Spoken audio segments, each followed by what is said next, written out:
Jonathan, the BC Lions go into the West Final this weekend against Calgary. They're actually kind of odds-on favorites to get to the... Not odds-on, but they're not a massive underdog to get to the Grey Cup.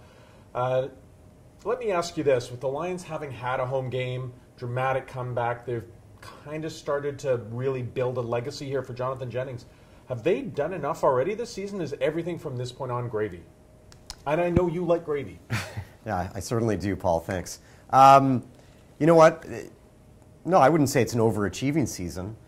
I think one of the things this illustrates is how maybe poorly run the Lions were in the last couple of seasons. Certainly last year under Jeff Tedford, I think was nothing less than a disaster from the head coach on down. I mean, he was a certain way from the get-go. His players were not happy. It translated on field. I mean, you have to give a lot of credit to Wally Buono, but they also have built a really interesting team. Jonathan Jennings was one of, 8 quarterbacks at training camp last year. Those guys get ditched so quickly, and they saw something in him that was really special. They've had career years out of guys this season, like Manny Arsenault, Brian Burnham, Sean Gore. A running back tandem. How many teams do that, where they have one running back go one game, one running back go the other? So is it overachieving? No, I'd say it's highly achieving. What would be unfortunate would be to go into Calgary this weekend and get blown out by a powerful Stampeders team. Well, you know what?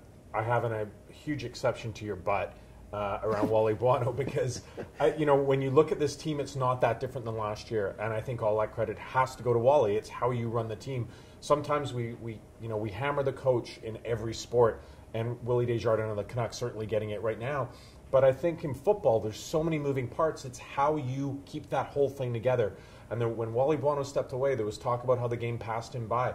I think this shows the game did not pass him by, and he's still the best man for the job. And I think the Lions might have won a couple of Grey Cups had he stayed on the sidelines.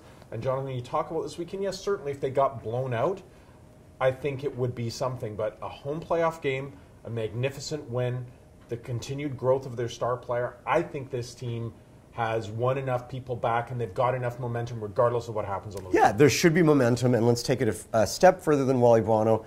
He's made things happen, but he's probably also empowered his coaches, which again, I'm not sure Jeff Tedford did a year ago. So the guys under Wally have been able to make things happen and make things succeed. And when you sit in the stands and you watch the Lions play, I would say this. It lacks the predictability of previous seasons, which ultimately was their downfall. It's all gravy.